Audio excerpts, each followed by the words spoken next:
Hi friends, welcome to our channel.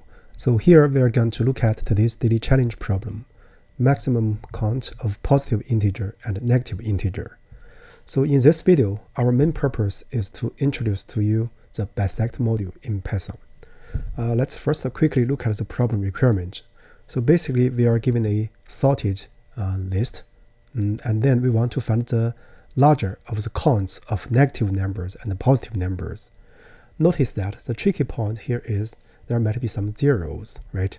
For this problem, if you do a for loop and then you count the negative numbers and positive numbers, then you return the larger one. That will be a piece of cake. However, we want to address this follow-up directly. So here, if you look at this whole logarithm n, and if you are very familiar with algorithms, so you can think of binary search. So this is exactly what we are going to introduce.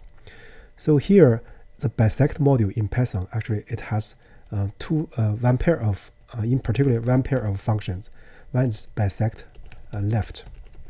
So you're given an iterable and then given an element. So this iterable should be in sorted order, right? So then we are going to get the insertion point. So IP is called insertion point, or you can use just IDX.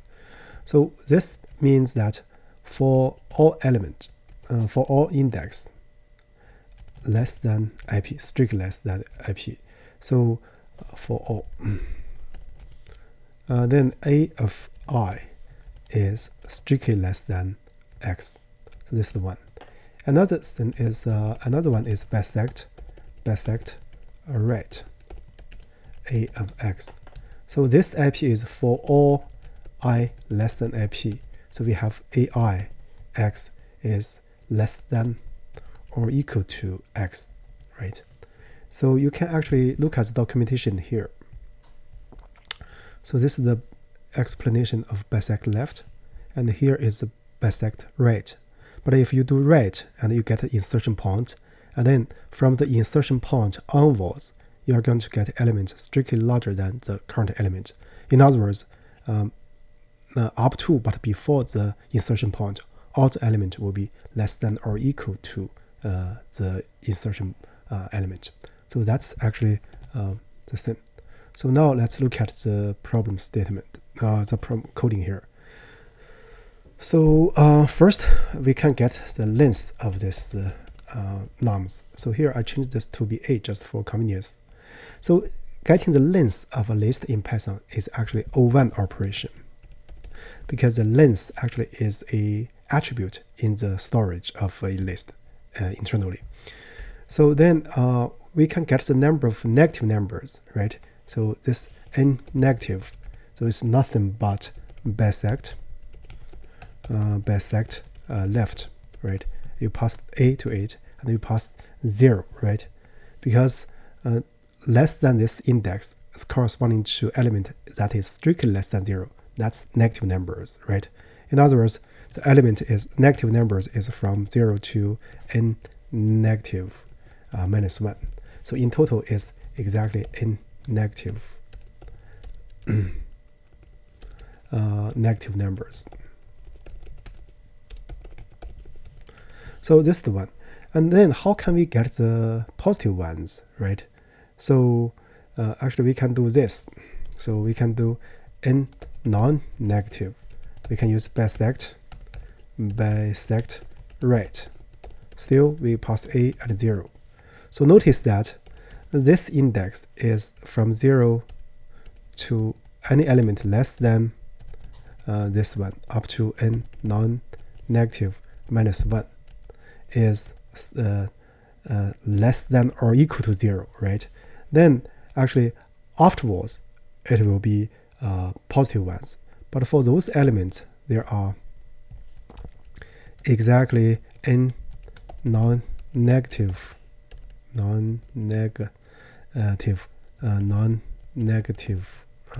numbers, right?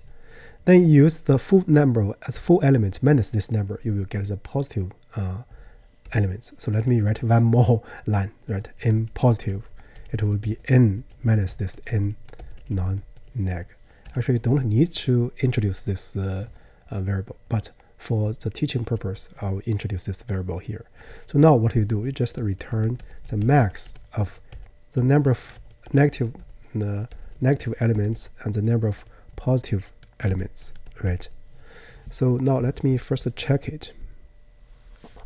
So yeah, it passes the 3 cases. For example, if you look at this one is nothing to look because there's no 0. Let's look at case 2, right? So for case 2, let's print this one. Print out this see in neg. And also I'm going to print out this in non-neg. So let's just one more print f, say in pod, right? You can see here the positive number is 3, right? And then non-negative ones are 5. So overall the length is 7, so positive ones are 2. Then the maximum of 2 and 3 are 3. So this example is rather general, right? So for this first one, you are going to see the negative ones and non-negative ones are the same, right? But the length is 6. So overall, you have 3 positive ones and 3 negative ones. So you return 3. So for example 3, so you see the negative numbers count is 0. Non-negative ones also 0, right? Positive ones 4. So you return 4. So with that printed out, I think you have got the idea. Let me comment out this in order to avoid memory limit. So now let's submit that. Yeah, it passes all the test cases. So needless to say, the time complexity for this version of code is O logarithm n. So here, time complexity is O logarithm log n. The reason is that this is O1 and this is O log n. So actually O log length of this A, right? This is also logarithm. Overall, you get a logarithm. That's the full solution for this problem. In other words, we address this follow-up. So with that said, I guess that's basically about it. But let me finally emphasize that you are welcome to use this bisect module. So actually they have more functionalities. These two, bisect left, bisect right, are very good. And also you can do some sorting using this insert left and insert right. The interpretation is in parallel with the bisect left and bisect right, right? So with that said, I also would like to point out to you our channel. If you find this explanation useful, you are welcome to practice using our channel. So this channel actually contains almost 1,000 LeetCode problems so far, and they are separated into different playlists. You can do the practices playlist by playlist. I guess it will be benefit. It will help you improve your coding skill. With that said, I guess that's it for the current video. Thank you for